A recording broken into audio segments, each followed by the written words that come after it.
So, Simon, I heard that you really unwell after You're getting shit at Blitz, mate. That's what I heard. Yeah, I heard that I beat you into illness. Well, let's set the story straight, because actually I'd been ill all day and I had to pluck up the energy to play that night because I didn't want to let the fans down, and then I let the fans down anyway. Simon. I didn't even turn up, so. But Tripp, should we just tell the real story of what happened? Because Hamish begged. He begged. He threw a little hissy fit when Tripp assigned me Benji as a hero. Hamish threw his toys out the pram, so I was due to have Fyendal and Benji. Wait a minute. And Hamish threw his toys out the pram, and he was like, "That's not fair." Well, it isn't fair. It wasn't fair. No, he basically. I said strong. I'm going to play Kasai, and you said I'll play Fyendal, and then Tripp just went, "Well, you could play Datadol, and then he can have Benji." I was like, "Wow, you've really captured my voice." Yeah. No. That was exact, and I was just like, I gave you the choice of you had the choice of Datadol, right? or KO. Or KO. Wow, God, I'm so spoiled. However, in hindsight, Simon, I should have given you Shiana. That was the mistake. That is true. You should have given me Shiana. And it's one you have experience with as well. So there was three heroes in the selection of only young heroes that are competitively strong, which was Benji, Fyendal, and Kasai. That was universally we knew that.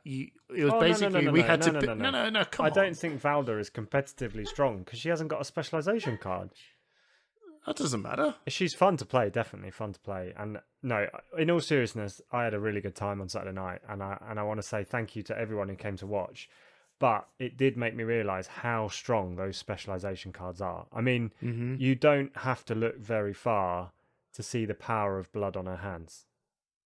Oh, that was stupid. To be fair, actually, I think it probably was like KO. I did actually play two heroes with specializations, and you played two heroes with zero specializations. I did. When you think about that, that is a bit. No, that does suck a bit. But come on, man, Fyendal was good. I think your deck just sucked.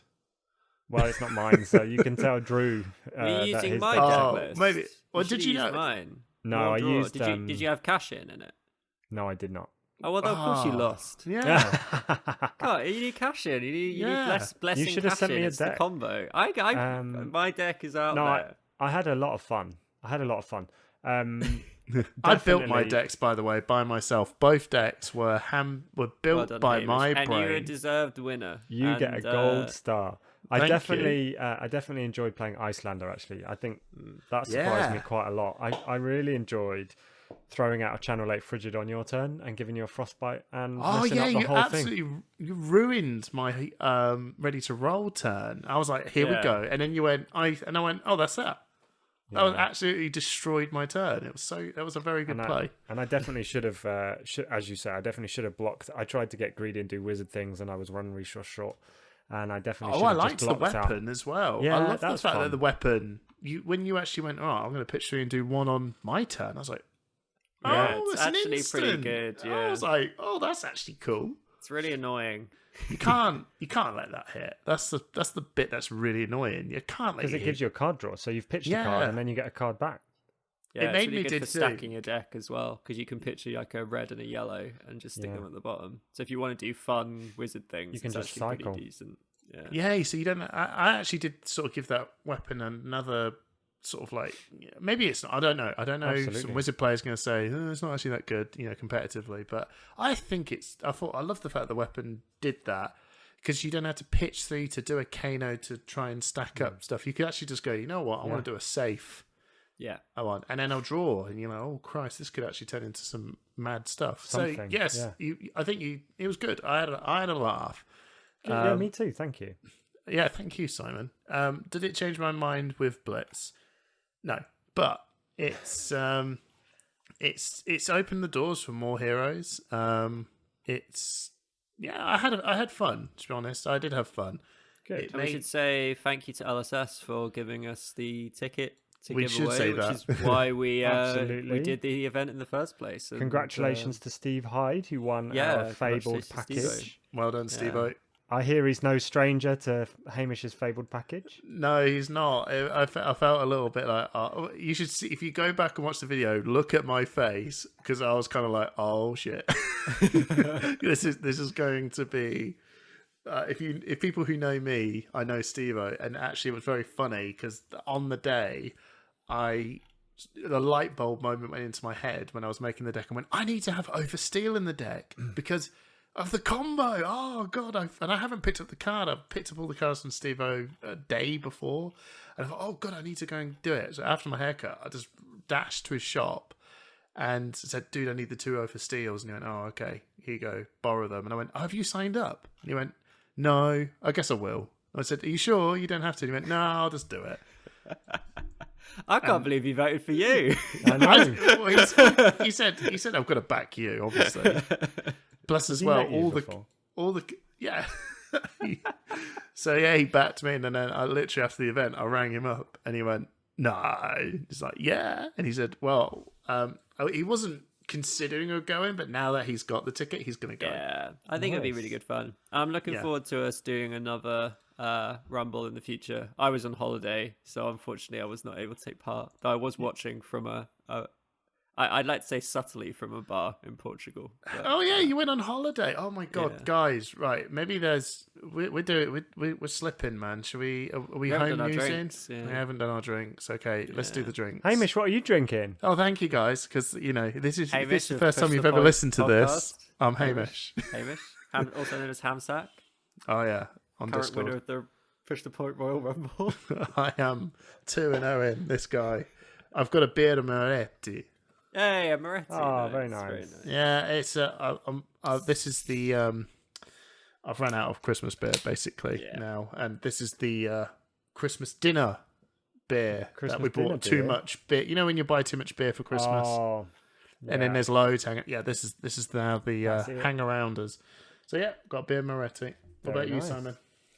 Well, I think my drink is the best one tonight because I am drinking a glass of Nottinghamshire's finest water. Huzzah! You're the first person to... What is happening? 21 episodes I do have a token beer here, just for show. Yeah. And if I was drinking tonight, I'd be drinking a 6 States New England White IPA, a 5.7% juicy and refreshing tropical IPA. You could have just made it up.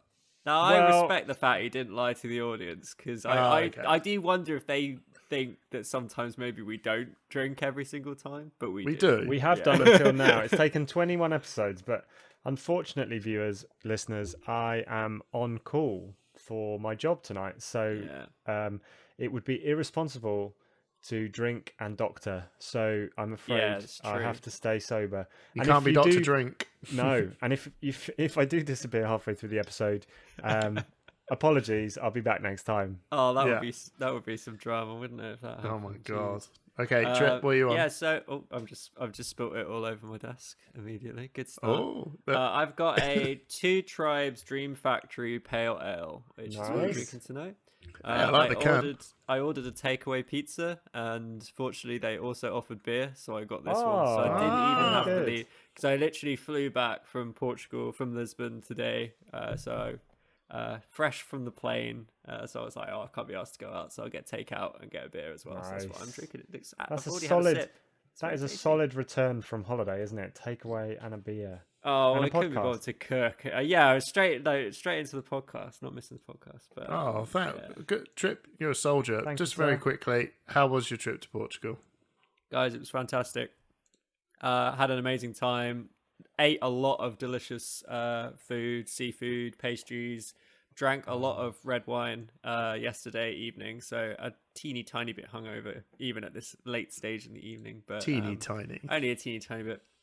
Had a really nice time with Kate, my wife, and saw my friend Angela, who lives out there. So that was fantastic. Nice. I had a really good time. Fantastic. Very hilly though. My legs ache Lisbon so bad. is very hilly. I love those Portuguese custard tarts. Yeah, we got some. Oh my god, they're amazing. If you've never had them hot, make sure you have them hot. Don't get them cold from Tesco. get some real ones because they're delicious. So good, yeah. Fantastic. If you haven't flown to Portugal and got one, you've never lived. I've been to it's not Portugal. far I didn't for us get one, Brits. so I'm not alive. What is the order of business today, Simon? Yeah. So I think firstly we need to talk about the new elephant / star of the show in the room. Is this in a what's hot, what's not segment? No, I thought we would just talk about the. I thought we'd just talk about the recent battle harden that happened in Philadelphia over the weekend, and just a quick talk about the meta that is evolving. Mm-hmm. We have another groundbreaking interview with a national champion Flesh and Blood player. Thank you, Hamish, for sorting that one out. Yeah, and I thought we'd just finish on, because it's only a week away until the UK starts ProQuest season now. I thought we would just finish on our thoughts and our hopes for the upcoming ProQuest season. And we also have a community question as well. Oh yeah, we can stick that in at the end maybe. Yeah, I like that. Okay. But before we do any of that, I have an apology, because we announced on the stream on Saturday night that we would be giving away a mystery box this podcast episode.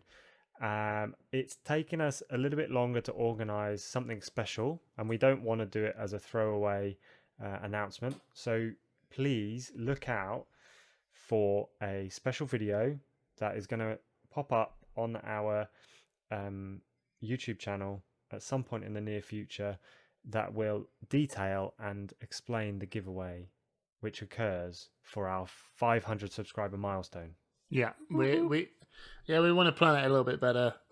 We've been so busy. It's been school half term as well, and from getting this giveaway that was the Fable ticket giveaway that we found out on Tuesday has kind of really rocked our whole our schedule. Yeah, massively. We in a good way. Because definitely completely blew away our sub count thanks to the to the giveaway and everything that we got to do, which is why it's happened a lot. When we sort of saw us creeping up to 500, and then it all suddenly happened very quickly. So what should have been a sort of a down week for us, an off week where we get stuff prepped, turned into a full go at very short notice, and it was very exciting, and it's been great. And we Hamish and I very much enjoyed the stream on Saturday night. And again, thank you for everyone that tuned in. But it does mean that we need to put a bit more thought into what we're going to do. On with the episode. On with the episode. So this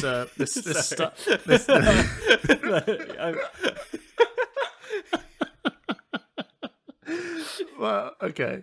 I thought we might have bullied Tripp into joining in there, but it didn't, come on. Were you waiting for me to say on with the episode? On. Well, on with the episode. So I believe we're starting with the star of the show.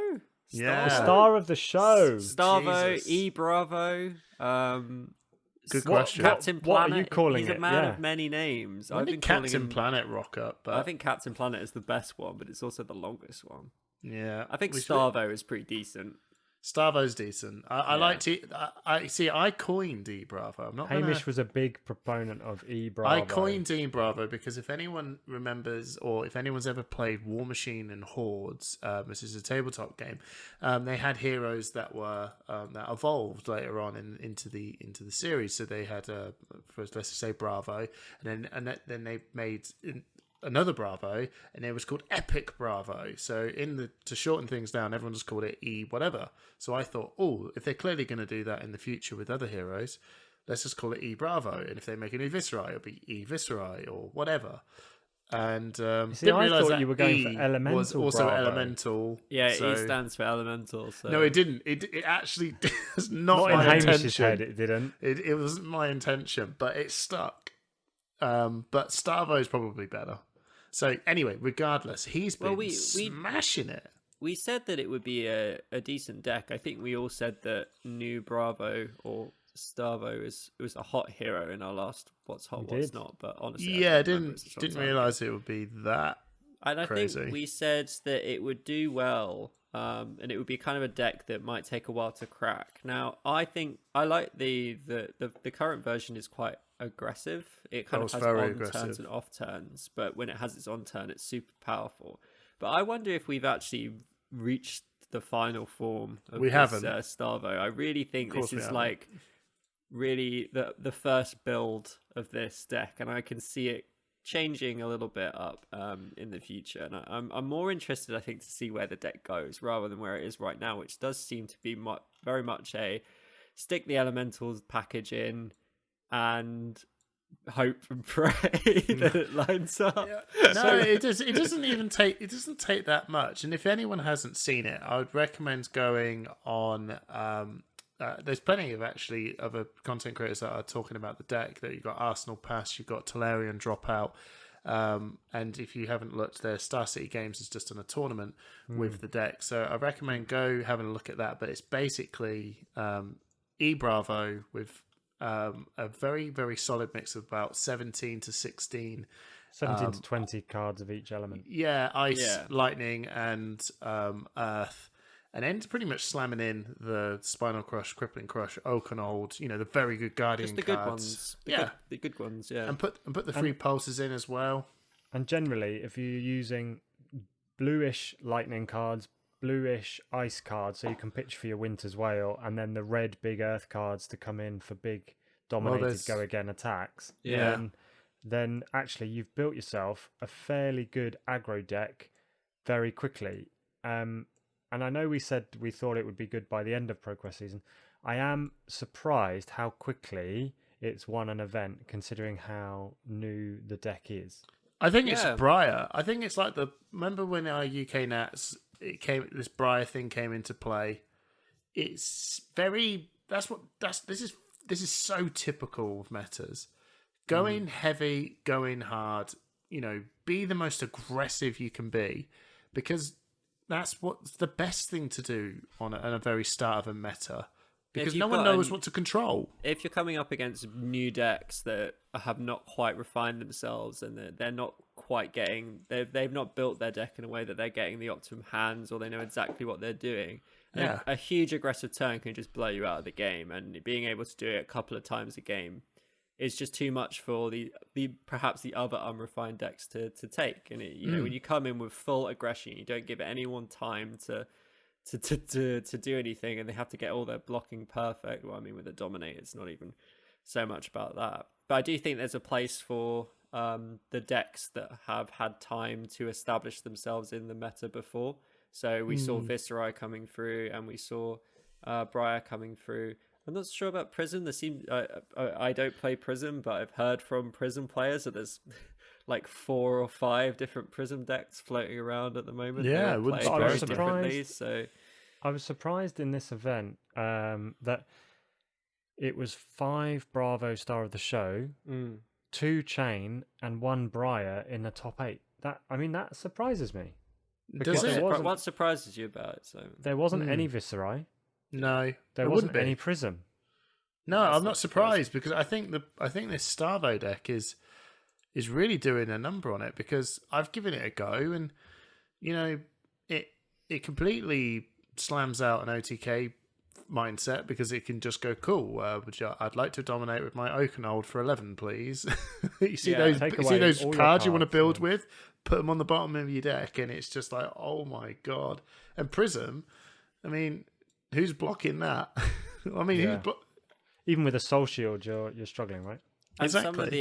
some of the light. I know the deck is not designed to beat down auras, but just out of building the deck, you are putting in cards that allow you to go a little bit wider as Bravo and stuff like Blink is just a blue lightning card. Like, why not, eh? But it's also has a benefit for. Just ignore the auras. Yeah, just ignore them. 9 dominate go again, you can then hit an aura with a hammer. No, exactly, Hamish. Like, you can ignore them, but you've also got a second and that's just great, isn't it? When you've got options, and then that's what you want, really, isn't it? And then Prism got all these heralds, and you're like, oh, I guess I've got all these cards that can pop it at any point. But I still think they just don't even bother. They'll just go, I don't care. I don't think they bother, because they can output so much explosive damage, and if you are trying to build up seismic shields, the Dominate is really annoying. You can't keep them around because damage is always going to leak through and kill your shields. There's nothing you can do about it.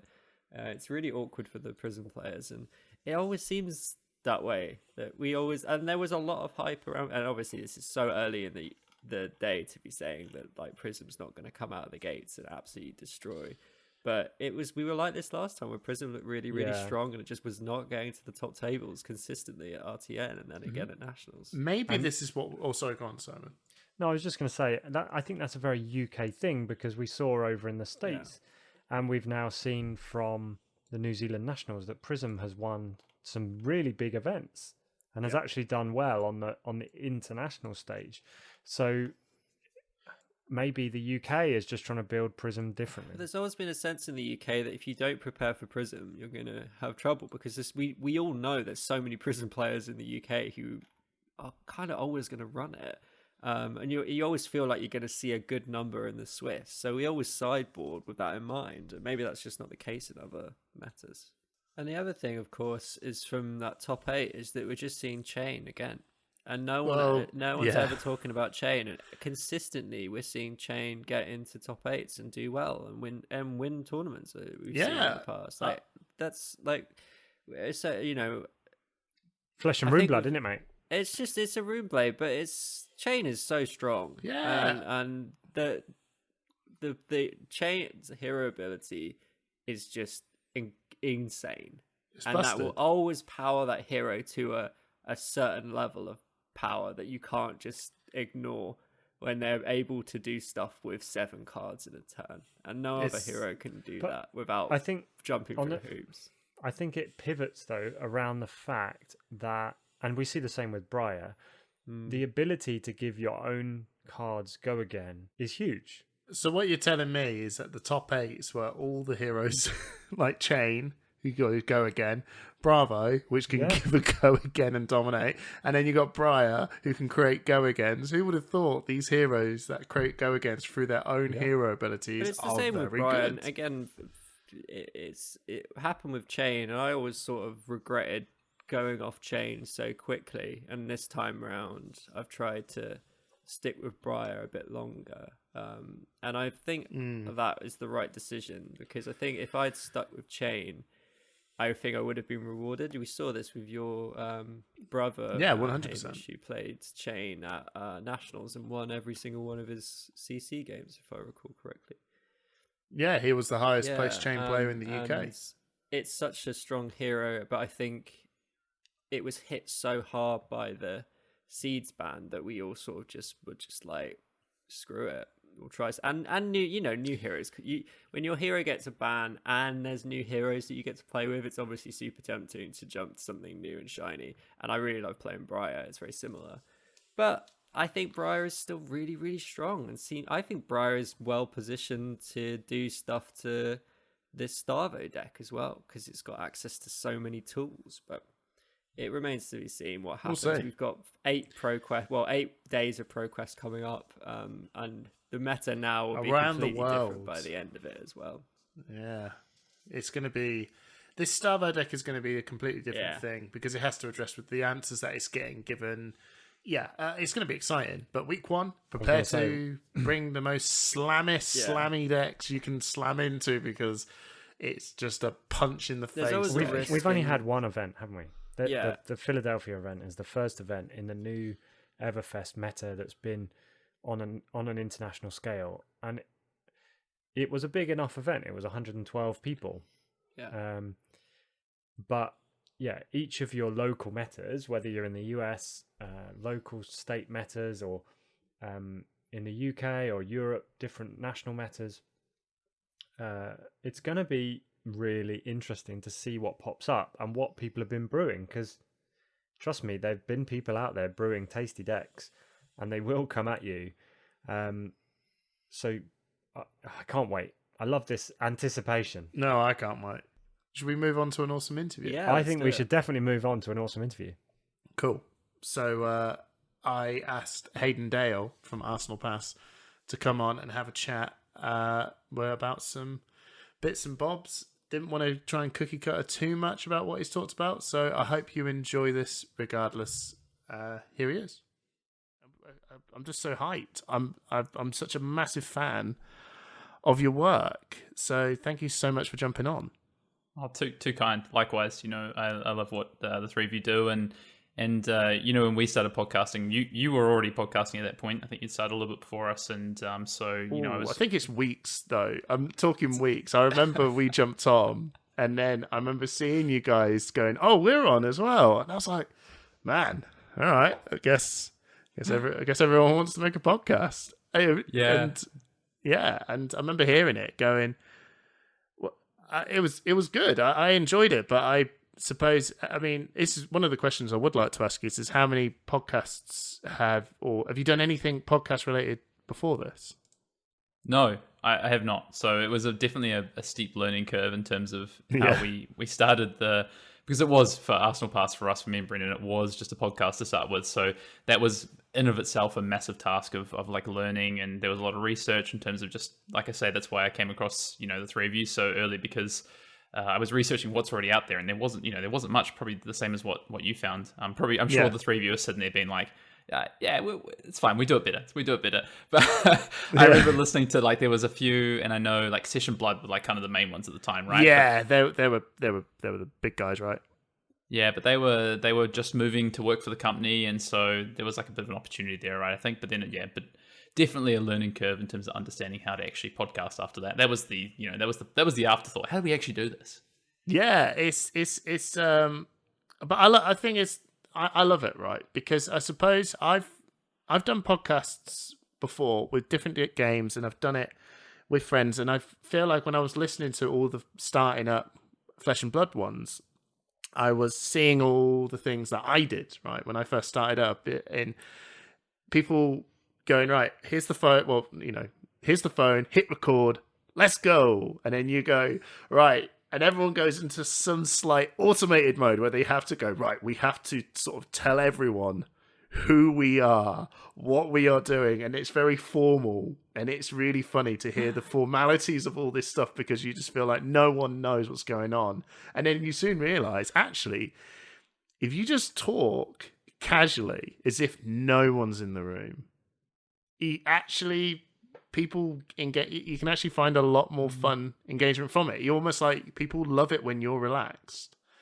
And that's when I first started hearing the first couple of podcasts, I was very much in that same boat of going, oh man, yeah, you can tell this is their first time. But it was good because the skills, I think the thing that I initially liked from all of you guys when you're first going off is because, well, you guys were really good players. So I knew that when you were talking about specific decks or certain things, I was like, okay, well, actually these guys know what they're on about, so that's one of the things that sort of hooked me into going, right, I'm liking this.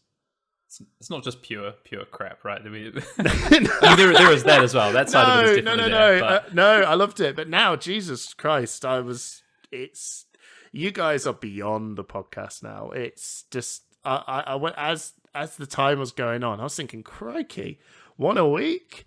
Okay. And then it just turned from one a week to, they've got 2 podcasts on the go. You've got the actual podcast, and you've got Time in the Round. I was like, they've got 2 on the go. And then there's deck. Then there's the and then it came into the deck, the actual gameplays. I was like, oh my god, there's gameplays and 2 podcasts.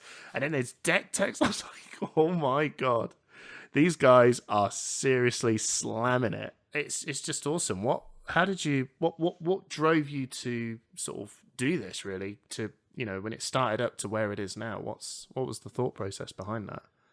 Yeah, I think initially, I mean, it all, to be honest, it may sound a bit cheesy, but it literally was all a bit of a passion for the game, right? Like, myself and Brendan really do love Flesh and Blood, and so we had never had, and I think we've said this to a lot of people, we've never really had aspirations to be content creators, right? That wasn't really what we wanted to do, but we did feel that we could offer a bit of information, and like I said, we kind of had the idea first, and then we worried about the production and the podcast side. That was not our specialty, but we knew that we could maybe share some stuff with players who were getting into the game, and there wasn't a lot of information out there. Now there is a lot more. You've got big websites that are producing content, like Channel 5, where you've got more and more sort of podcasts and content creators who are making great content and videos on how to play heroes and things like this. But I think we're almost a year into this now, and at the time when we kind of came up with this, there wasn't as much of that. So that's really where it sort of stemmed from. And I only met Brendan less than a year ago. I think we met about this time a year ago, very fortuitously. Yeah, through a mutual friend who people may know, Sasha Markovic, who is works for LSS now, but is a two-time calling champion. Lest we forget, one of the most successful players so far in Flesh and Blood, and he got us on to do some coverage for the calling in Auckland, and that's how we kind of met. And then we just chatted about the game. Brendan was getting back into it, and then we just thought, hey, we could do this. We could share some of our thoughts. We're already doing this. We're conversing every day. We're playing games. We're talking strategy. Why not just record it and formalize it a little bit and get it out there and share some of our thoughts? That's totally relatable. Same thing, right? Totally relatable. yeah, totally relatable. I get it's that fun. It's that little. It's so much fun, isn't it? When you start that off and go, why don't we just do something? And then you the excitement of just trying to create something, and then just growing from there. And now, with all so what turned it up to 11 for you guys? What was the point of where you guys went, you know what, we're gonna do more. We're gonna go here. You know, it started off with the let's just meet up and talk to let's meet up and talk with others. Let's do videos. Let's do deck techs. Let's do. You guys have exploded into probably, like we said, it's just insane what you guys are up to. So what made you make that choice to turn it up to 11? I think there's a few things in it. The kind of the main catalyst is probably just feedback from listeners and people that we knew, other players who were saying like, they thought this was something that was working, that was sharing information. And then we had an opportunity to do some gameplay videos for Channel Fireball, actually, who we were both writing for at the time. And then we kind of did a few of those, and we thought we could just do this. We're already publishing our stuff on YouTube. Why don't we just make gameplays on our YouTube, and why don't we just kind of encompass that? Because we talk on a weekly basis, and we talk about strategy, we talk about Classic Constructed. Why don't we then play some games of Classic Constructed, and then we're already building these decks. We write out all these things for our personal sort of decks and our sideboard plans and things like this. Why don't we share that with people? And we felt comfortable to do so, and that's where it kind of started. And then just you've hit the nail on the head. I think like creativity, it's something that's like a creative outlet, like it truly is. And while I say that I don't see us necessarily as like first and foremost content creators, I think we've kind of evolved into that as we've gone along, and we both just really enjoy it, to be honest. It's brilliant to hear. I think if anyone's listening to this now, you've got two guys that who are content creators producing all of this stuff, and I hope people can listen to this and sort of think to themselves, I fancy doing this. What do I need to do? Don't really worry about what everyone else is doing. You can probably take some inspiration of what Arsenal Pass is doing. You can even probably take some inspiration of what we've been doing. But the most important thing that's going to drive a lot of people to come and, to want to listen to you is just be you, right? And it sounds this is the cheesiest thing ever in the history of ever. Oh, it's unreal how true it is, because people can get a deck text from anywhere, right? But what makes people want to come and listen to what you've got to say is just because it's you saying it. If people like to just hear what you've got to say, just do it, man. And half the time you just got to do it for your own enjoyment. I completely agree. You've got to find your why, and then if your why is, well, I also want to have some success, then you probably want to try and find like your thing, your sort of X factor or whatever it is. And everyone has something different. You look at like DM Armada, Red Zone Rogue, like those guys are obviously the bigger end, and they have their own thing, and they're very entertaining. And then everyone has their kind of thing. And but at the end of the day, if you don't enjoy it first and foremost, you probably don't want to do it. So just be yourself and just enjoy it. Now let's move over to why are you such a Viserai fan? Why are you such a cool guy? I'm just being biased, obviously. Is Viserai your favorite guy, or is he just someone that you thought was really good and you just wanted to take him to the tournament? Or what's your process behind that? Oh, great question. And you're very neutral, and you're look, you're not biased at all. No, not at all. But I thought I'd take this opportunity. Yeah, look, I think so. I played a lot of Viserai back when it first came out in Arcane Rising. I've had a few heroes that I found myself attached to. Traditionally, in other card games, I just kind of, I guess, if you want to characterize me like I am a Spike, whatever you want to say, in terms of like that's the more characteristic is. So what is a Spike? Because I'm pretty much sure. Yeah, I guess it's like the thing they use in Magic. Like it's someone who wants to compete and win, right? Like as their first foremost drive for playing a card game. To compete and win. Yeah. So whatever. I don't really. No, I know. Those can stay to the side. That's fine. But that's usually been my drive. Whereas in Flesh and Blood, I've have that definitely, but I've also found some like connections with heroes, and the play style is really important to me. And those for me have definitely been, Viserai is a big one. Reinar's another one for me. Yeah. And Viserai and Arcane Rising was something that I just found super intriguing because it was the first time we saw arcane damage, and it was like the split damage thing. And I was like, this seems really efficient. It seems like you can do really cool things with this. There's like aggressive decks. There's maybe a combo deck. And it just kind of sat with me for ages. And I didn't play much Viserai between like Crucible and, basically Tales of Aria because it wasn't very viable from a competitive standpoint. But then as soon as I saw Spellbound Creepers get spoiled, that was like the switch, right?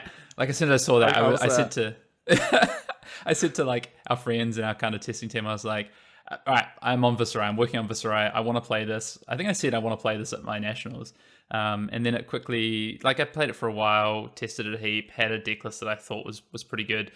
Didn't feel like it was that great a matchup into Lightning Briar with like the plan I had. So then kind of set it to the side. But then, Matt Rogers took it to Orlando and gave me like another idea to add into the deck, and we just kind of tweaked it from there, and then we were testing it, and it just felt powerful. Not only did I enjoy playing it, like every game I played, I actually had so much fun playing, which I haven't had in Flesh and Blood for a long time. I enjoyed, like, I played a lot of, Chain, played a lot of Dash, played a lot of Rhinar. Like some games I'm just like, ugh. But not with Viserai. I was enjoying every game, so it just became a natural progression to take it to nationals. Really, I'm with you. I literally am with you. I've got my favorite boy. He's really good, and and I want to do well in the nationals. It's just the time is now, right? The time is now, and now everyone's on it. Viserai bandwagoners. Yeah, I know. They're all Manchester City fans, and they're all Golden State Warrior fans. They're on it, but I don't blame him, man. The second they printed Revel in Runeblood and Gloomvale, you're like, yeah, okay. He's going to be pretty popular now, and I guess there's nothing.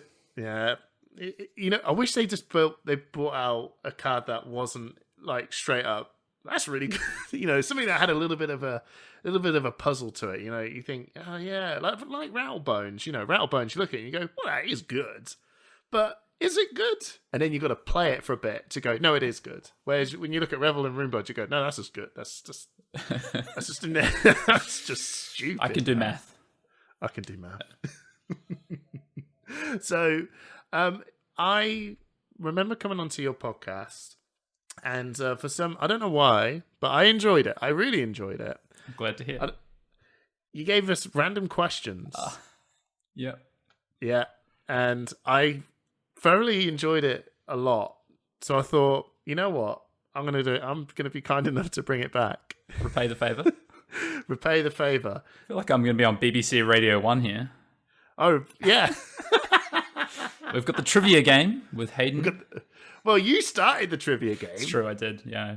Yeah, so you asked me one of the questions, which I did. I actually throw this question out to the guys in the podcast, and for the listeners later on, you will hear it. And it was, what was the final card in alphabetically? How many potions are there in total in the game? Oh, okay. That's a good one. So there's 3. Do you count Crazy Brew? It's actually not a potion. That's not a potion. So there's 3 in Welcome to Wraith. And then I don't think we got any more potions until Everfest, in which there's Clarity, Deja Vu. I feel like there's 2 more. Is there? So is there 7 total? There's more than 7. Oh, really? Okay. So there's more than Everfest. Or have I missed a set? No. They're all in Everfest. Okay. So there's definitely... There's one of them, I think... Yeah. Yeah, okay. So is there 9 total? There is 9 total. Yeah. Well done. There's 6 in Everfest, right? Yeah. I can't remember the names of them, though. Oh, hang on. 1, 2, 3, 4, 5, 6, 7, 8. Yes, there is 9. So, do you remember what potions they are? You did say potion of clarity. You said potion of... There's deja vu. There's health. Yeah. Healing then, potion. Yeah, healing potion. Yeah. And then there's... that one's a talisman. I can't remember what the other 3 are. So, there's potion of Ironhide. Oh, yeah, the defensive one. Yeah. Potion of Luck. Oh, yes, of course. The Earthlore Bounty combo card. That's it. And the one that I have really no idea, why you put it in, and the Potion of Seeing. Oh, so okay. Destroy Potion of Seeing, look at the target hero's hand. Yep. The one that I'm never ever going to play ever in my life. That's it.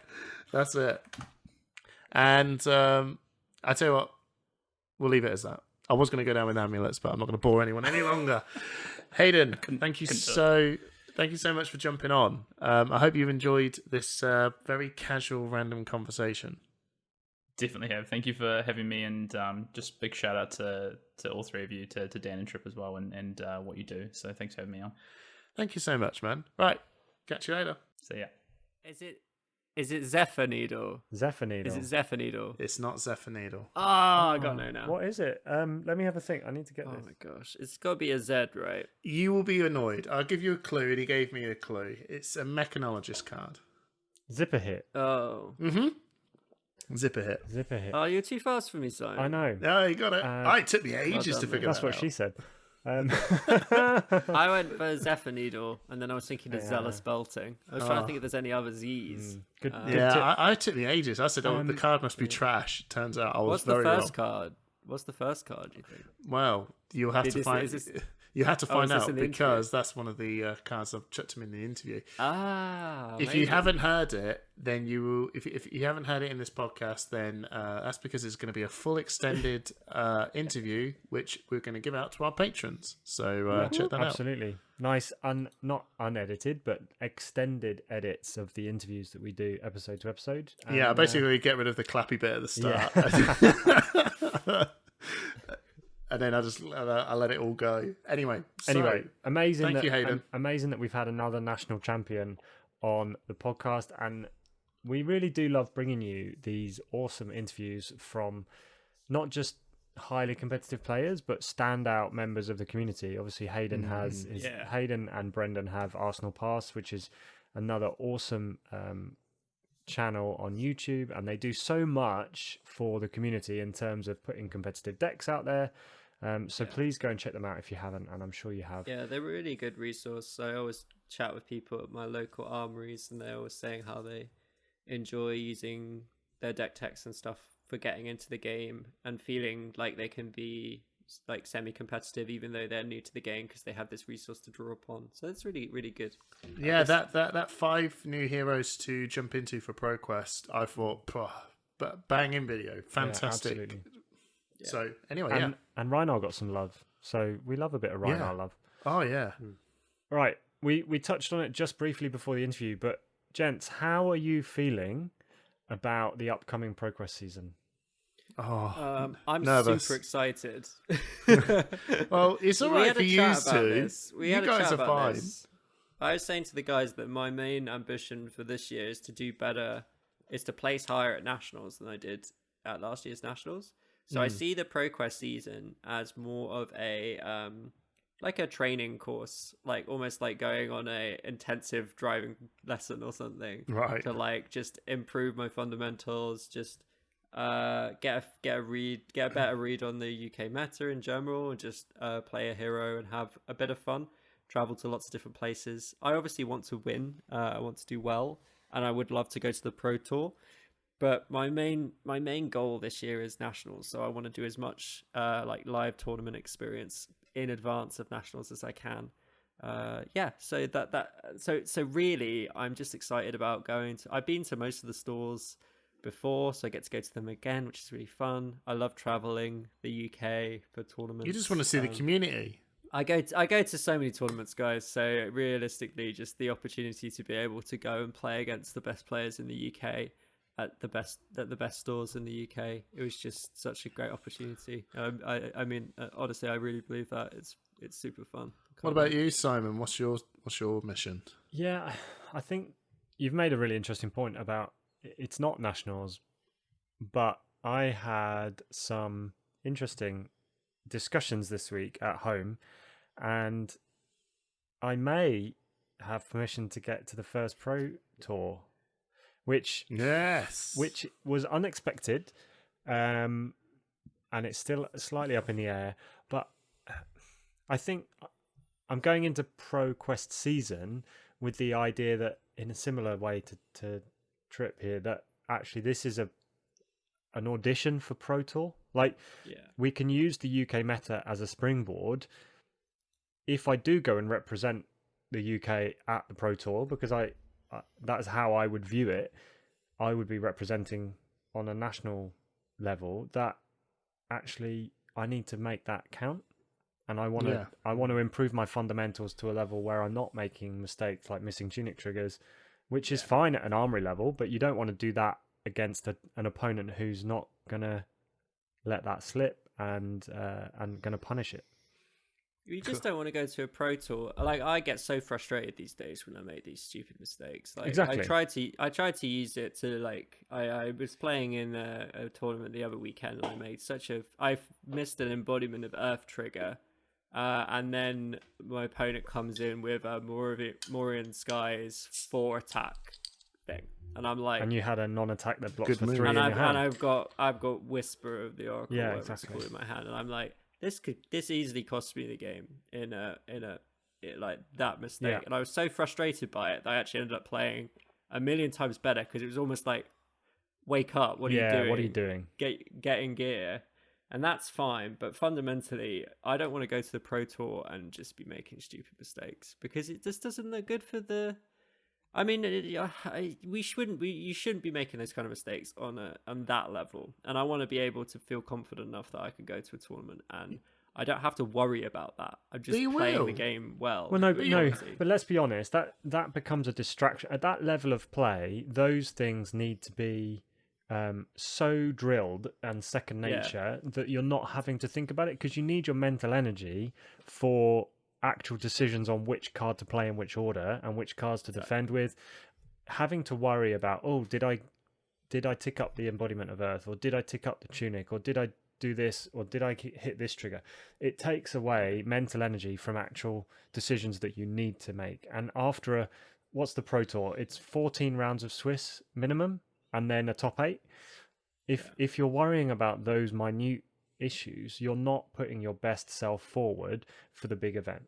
That's my feeling. And you just want to play a really clean game and just feel like I'm on top of this, and I'm using all of the brain, all of that brain I got is going on the gameplay and not on anything else. And let's be honest, the UK on stream has not had the best reputation so far. Exactly. I mean, it's just, I want to show that, like, we actually do play really well and really clean, and like I want to live that, right? I don't want to go abroad and then just be like, oh, what's this? This is really sloppy. But anyway, so that's, Hamish. I think you two are. There's a big thing that I think everyone's missing, right? So these two are probably not having too much of a, they're probably having more of a jolly time at ProQuest season, because these two are going to the Pro Tour anyway, because they're on the top 100 of the lifetime XP, so they don't have the pressure. That's not guaranteed. I'm only 96. I get that, but by attending to your local armories, clearly you were doing a good job by doing what you would normally do. Right, so just continue to do what you normally do and attend to all of these pro quests. I think you'll be fine. You'll be in. And if you happen to win, well, there you go. For me, I'm only going to 2, and I am nowhere near the lifetime. So my mission for the pro quest, because I have also been given permission to go, and I've never had a better opportunity to go ever in my life, because luckily I've got a friend that lives in New York City. He's saying, you can come crash with me. I'll take you to the event.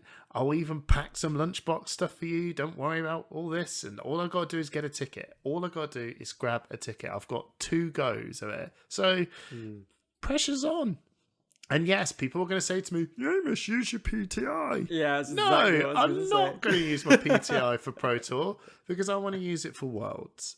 But you could win another PTI at the Pro Tour, right? Oh, He's right. no, I don't have that much faith. Gamble it. So Top 64 win a PTI? Easy money. maybe, but I could see his eyes like. That being said, though, Hamish, would you go to be with the rest of the UK crowd there and play in the calling instead? Oh, never thought of that. good question. Because I think the a few people calling, are thinking that. the calling is still a huge event. You know what? I'm a weirdo.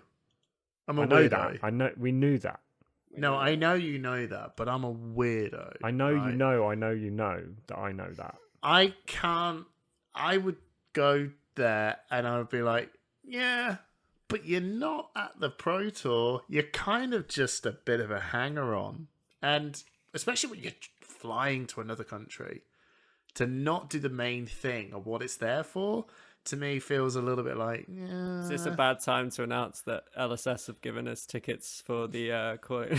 No. They have. Don't tease me. I'm just Sponsorship cancelled. Oh, no. But no, I kind of would just I do know what if you you live in mean. New Jersey and you live in New York and you live in the area, you know that's different. You know, you're gonna Yeah, go. it's You're gonna be the guys that are making the numbers.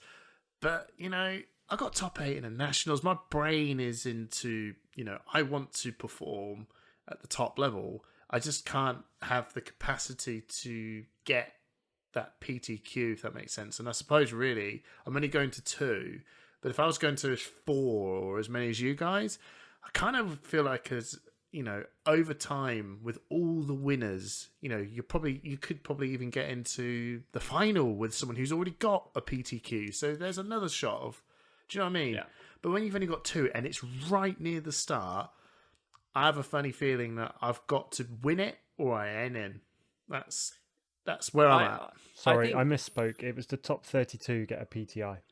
Yeah, well, there you go. It's Well, it way doesn't matter. riskier. I was just going to say, I think personally, I would go to the calling even if I didn't get the Pro Tour, because I just think the calling sound like really fun. Well, all the pro players are going to be busy, so. And I just thought it's not They'll be even at that. day I just 2. think sometimes the caller side events sound like there's this. I know this isn't a.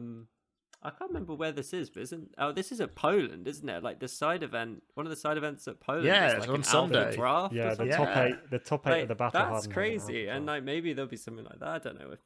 Well, I can tell you yet, now.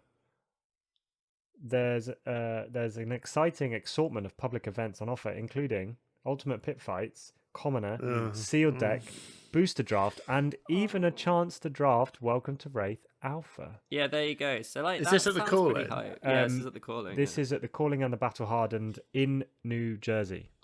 Oh. Yeah. So they got the same thing in New Jersey?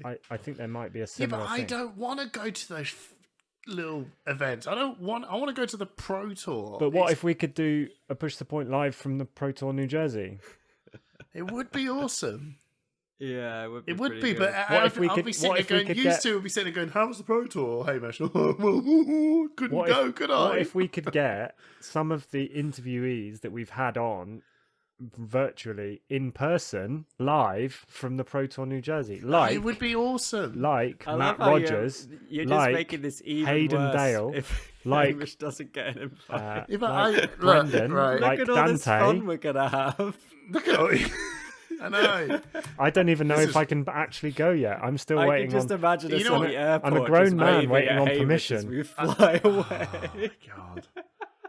Hamish, you're gonna get an invite somehow. So I don't would. worry about it. Yeah, who knows? I don't know. Anyway, Right, let's get on the phone that's to my James stress. White. Let's do it. Do it now.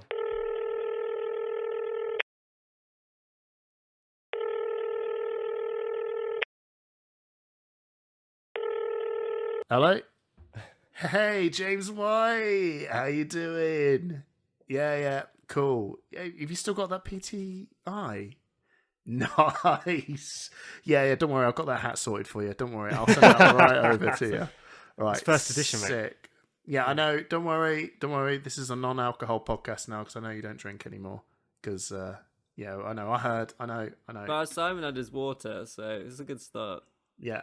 All right. Tell the family I said hello. Cheers. Bye. Bye, James. All right. Sick. I'm in. Should we move on? Right. Should we move on? That was a bit. All right. Yeah. What's next? That was a bit. I didn't just pinch that from Tall Timmy, who did that very funny video. Oh, that was great, Hayden though. Dale. That was actually amazing. Oh, can I just do a shout No, out? Timon, we don't have any fucking time from all this. No shout outs allowed. I just want to do a shout out to a channel, to a channel that has caught my eye on a number of occasions now, by Kashan Rao, Right. and Reinar from the Flesh and Blood trading card game. I don't know if you've Right. seen those videos, but they I have seen. they those. absolutely crease me up every time. I need to watch it. And Flesh and Blood trading card game. yeah, Oh, Flesh and Blood that trading one. card game. Oh, yes. I have seen that. That's very funny. And I would just like to say everyone should go and watch those because they crease me up. And Oh, was he the they're guy that just did the memes? The Yes. meme. Yes. Okay. Yeah. No. That was solid. and a solid segue into the lore great adventure, the grand adventure. Sorry, he wrote the article on the Fab TCG homepage. Oh, really? Yeah, Yeah, yeah. that's awesome. Yeah. Oh wow. Yeah, I saw that there was a new writer, so that's really cool. Yeah. Oh, wicked. Cool. Should we do a community question?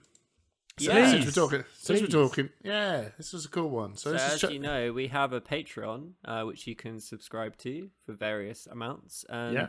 part of that is you get to ask us a question, and we will ask it on the podcast. Yeah. Or answer it on the podcast. So this is from our brand new patron, Jake Arms. Spelled that Big right, Jake. didn't I?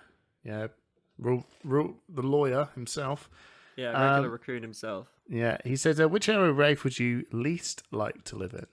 I mean, this is very casual. So, Yeah, don't think about it too much. So think about the different places within the world of Wraith. So you got my immediate thoughts for bad places are the pits, which is under which is where Oh! Azalea is from. But they do have that slam and bar. They which do is, have the Blackjack yeah, Tavern. yeah. So that's pretty decent. it's interesting And how there's you said the, that. The demonastery. Oh, I Lots mean, of- that's but good. that's kind of metal, right? Like, Yeah.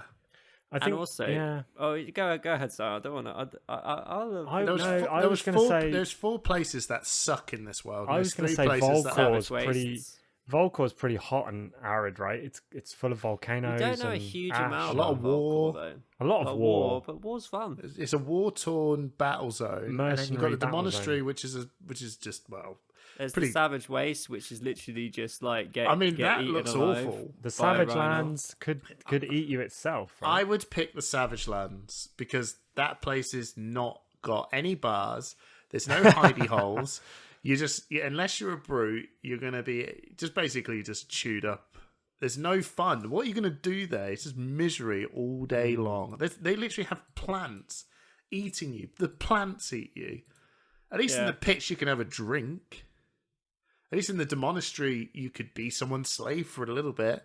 And what else is the bad place? In Volcor, you could sign up and do what have you got I going think- in the Savage no, Lands? Right, the place I would least like to live, I think, is Solana, because it strikes me as slightly cultish. I'm not big into religion, and I think having to live my life under these